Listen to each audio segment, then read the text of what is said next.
Alright, welcome back to another video. It's Monday. It sure is Monday. So this tractor, the 6010, I heard something or smelled something burning like plastic. I was right over at the shop there just loading up some fencing equipment. And then I heard something almost like a radiator boiling, you know, it was like it was overheating or something. So I popped the hood real quick, but it turns out the starter was stuck and it was spinning and it was just about ready to catch on fire. You can still see it smoking. So I ripped the battery cables off as fast as I could, and we were smacking on the solenoid trying to get it to stop, and we ended up getting it to stop by hitting on the solenoid. We couldn't get these cables off in time. We needed a wrench. I ended up ripping off the ground, but there was still another one on there. So I just wanted to get it off as quick as possible before the wires heated up and caught fire, because once those wires go, they're all behind the starter in between the engines, so, and they're all on a loom, so they would catch quick and hard to put out plastic fires. So now we're just gonna get everything off and fix that solenoid. Maybe have to change the starter because it was just spinning while running. I don't know how on earth that happens, but today's the day it happens. So basically the solenoid just stuck. So the tractor was still running when I was there, so I don't know how long it was running for. So yeah, happy Monday, I guess. All right, so I'm getting all the wires off, and there's a bolt down here holding the starter, and there's one in here on the other side. That's the tricky part. Let's try just to take the solenoid off. That would be ideal, but I don't think that's possible until I take the whole starter off. So I'm not too sure how the starter is either. Everything's still hot. So hopefully that's not burnt. Anyways, I'm trying to get in here. I need a socket, but it's pretty tricky going because it's pretty compact, this motor. And I gotta get in back here and everything is hot. So yeah, still hot. I'm gonna have to wait for everything to cool down. Melt some snow on here in the meantime. Yeah, it's probably still too hot to be working on. Anyways, it stops smoking and there's no power going to it, so there's no risk of a fire. It's a lot like this, pretty flammable, so that would travel underneath the cab, and well, that's just a plastic frenzy, so that would burst up in flames in no time. And yeah, that's how we would probably get a new tractor, but luckily I saved it, and I'm glad I did. Now I'm just trying to use the camera, get a good angle where I gotta go. It's kind of like a mirror. Okay, yeah, there's the bolt way at the end. Cool. I was actually starting to get worried today, like, gee, what am I gonna do? There's not much work to be done. I'm gonna have to start working on my sugar shack again. And I was like, oh, okay. Whew, thank God something broke. I would have been out of work. So, I need like an in-between kind of extension. The one I have is too short and the other one's too long. Might just make a combination of short and medium-sized ones to get that last bolt on the block. I kind of wish I would have brought it in the shop before we started doing this. It probably would have made it in the shop too. But I'm lucky or lucky that this happened, because look what I noticed. A loose bolt for the bracket for the loader mounts. Whew. Okay, you can see bolt number 1 is practically free. Yes, it is. It is out. Assuming there's only 2 bolts, I think. Put that in the pocket. And the other one in the back I cracked free, but I gotta keep on turning. So this here is how it works. Take off the ratchet, jiggle it around back there. Of course, turn off the camera, it'll work. Oh, I think I'm on it. Yeah, cool. It works on camera. Mint. Unless I'm just spinning it in thin air. Probably am. Immediately lose the bolt after. Is it out? Are you out, sir? Nope. Yep, you were spinning it in thin air. To be continued. I swear not, it came out like this. It didn't even fall on the ground. Good Lord. Put that in the pocket. Alright. Assuming... Oh, no. Oh, maybe it's stuck. Oh, no, maybe there's another bolt. Maybe there's like 5 bolts. No, I'm thinking maybe this ground rod. I don't know. It's got a hex kind of thing on it, so maybe I can just spin it off. Maybe that goes into the casting for maybe, I don't know. Okay, so this is the ground piece. When you want to jump it, you put the ground on there, and there's another one for the positive. That has a plate on it. That plate where the pliers are on. I was thinking, because when I would turn this big nut here, the plate on the pliers would also turn. And I was kind of confused, but I just held onto it with the pliers, and it broke off. It was stuck. So now I can turn this nut. Well, it's essentially a big bolt that also plays a part in being the ground. So that is basically the last bolt holding on the starter, and is also has the ground connected to it in the back. So I'm happy that came off. Otherwise I would have been really confused. So let's get this off, try to film and work at the same time. Thinking about getting a GoPro, not too sure. Kind of don't like GoPros because you don't really see what the hell you're filming, but I think the new ones got screens on them. But even that, I don't like them. It would kind of be good for catching like the moment, other than narrating the moment, you know what I mean? So thinking about it, I don't know, let me know what you think. The culprit is out. So what do? Do we change the solenoid? Do we change the whole starter? We just drive down to New Holland and spend probably $800 to $1,000, or do we just botch it, temporarily fix it? I don't know, but we're gonna call New Holland. That's what it looks like with no starter in it. A lot of dirt came out from underneath in between. So yeah, that'd be a terrible place to start a fire. And well, that's what would have happened if we would have kept this starter spinning. Basically electric motor that's supposed to spin for about 10 seconds.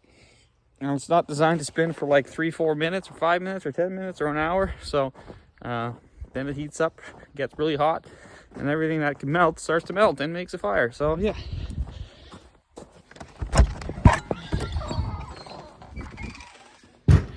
Don't even know if you can take this solenoid off. basically this end piece. The housing part stays. So yeah, I don't know. It's too bad because there's like 6,000 hours on this starter. We've had starters last forever, but well, at least more than 6,000 hours. All right, so we're gonna head over to New Holland and Plaisance and see what they got for us. I tried calling them, nobody answered. I'm assuming they're on lunch break, so I'm just gonna slip on in, see what they have to offer for us.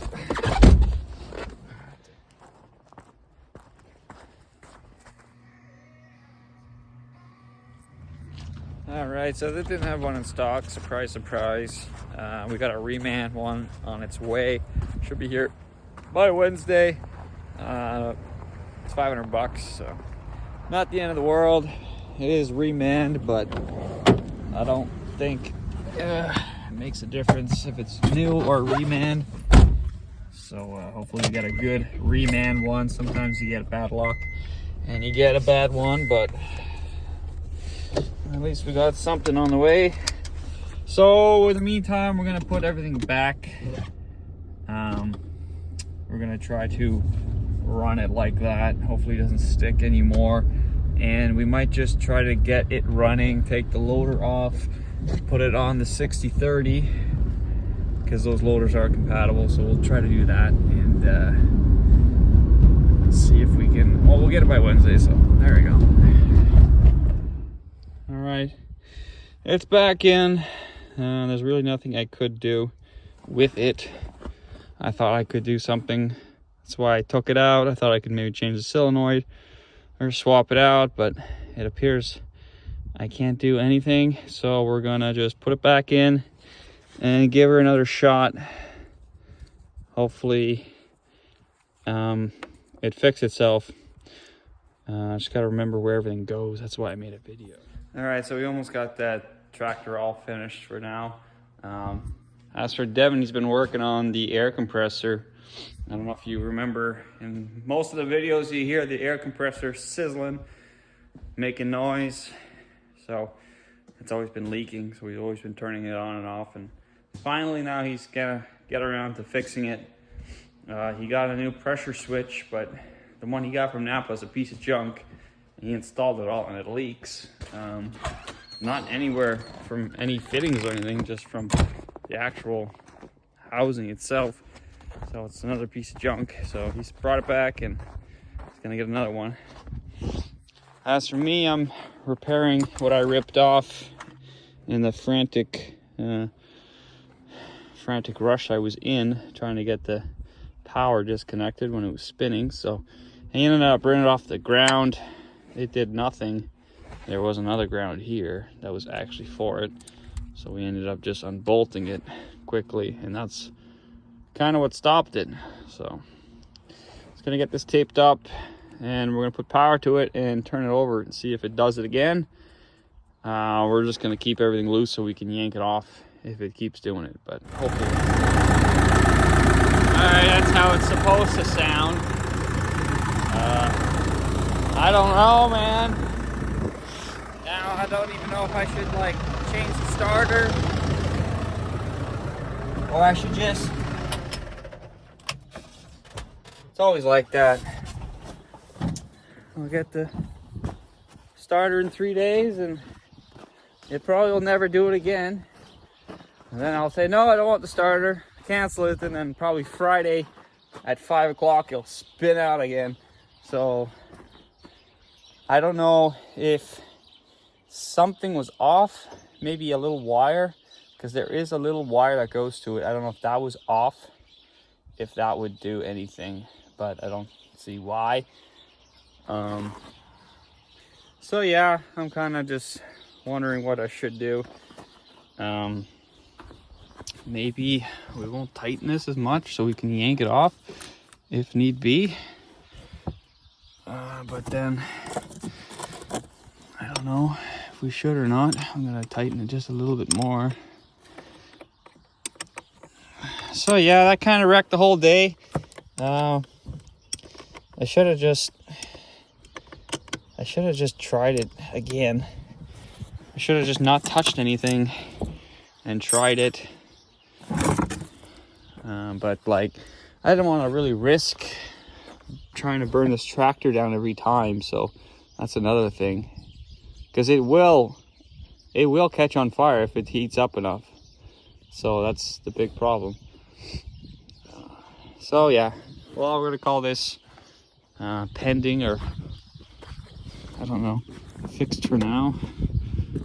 We'll end up changing that starter. It's only $500. It's not worth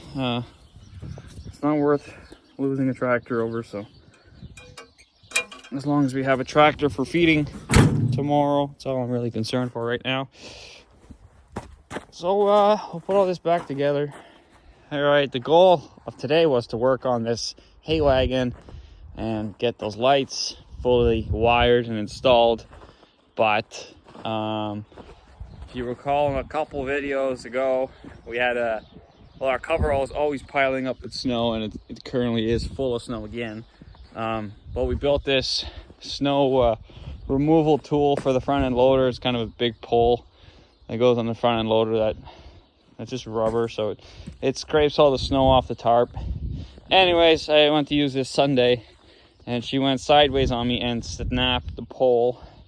It's a real Mickey Mouse kind of rig. So like a big pole welded with a little tiny pole, and it's all kind of junk. So it didn't last long enough and it broke. So we got to rebuild that so we can finish cleaning our coverall before we get more snow, which is starting to snow right now. Anyways, so we're gonna try to carry it into this door here. This is the piece that broke. So we have a round stock going into a square tubing that slides into a receiver that goes on the hay forks. We're gonna, I think, cut that off. And we got all this pole, or this tubing, from the hay wagon that we scrapped.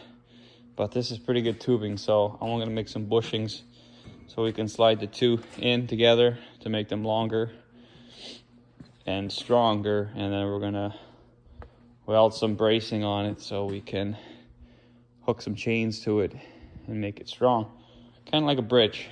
So we'll carry that thing in. It's pretty cold out here now. It's starting to get damp. Let's see what we can do. I'd like to save the end scoop here, the blade. It's probably the best part of it. So I ended up cutting this little rod here that holds the blade on, but still allows it to move because it's in a bushing here that slides in. So it slides out like that. Easier said than done. It's a pretty long pipe inside the pipe.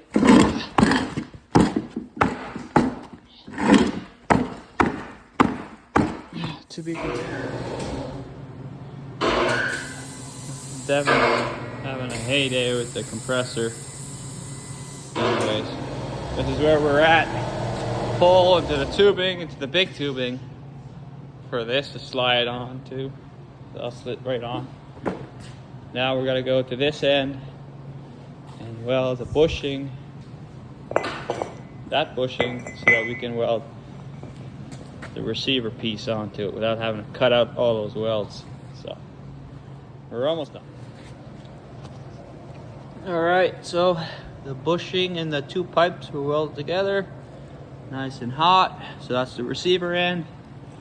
And now we're gonna go stick the blade at the end and weld it in spot, but also so it could still pivot. So that will slide into there.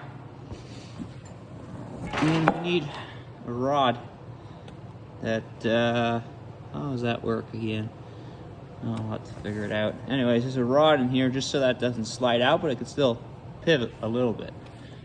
All right, this is a snow scraper, or rooftop snow removal scraper, Mark II. First one broke. Now we built it better, hopefully.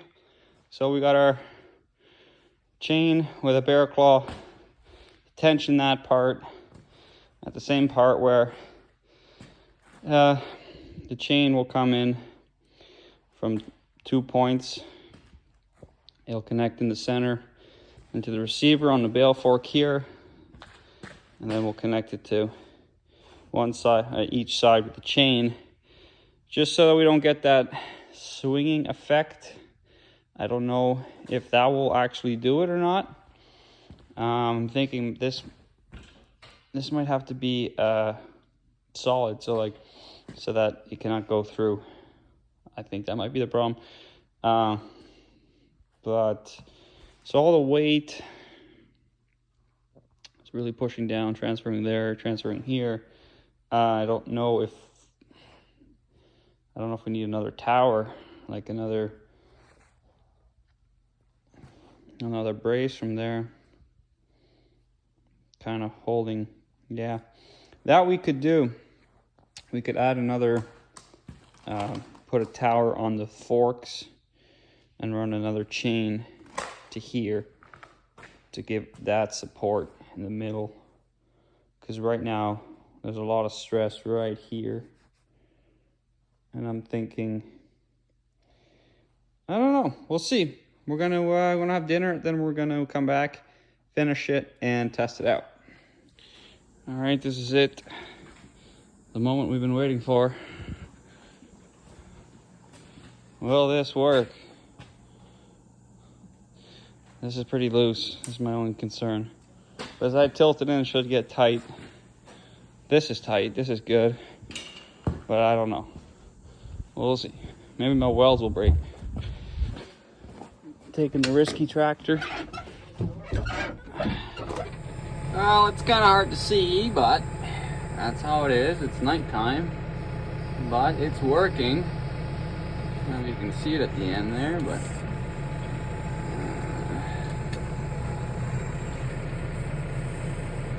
just kind of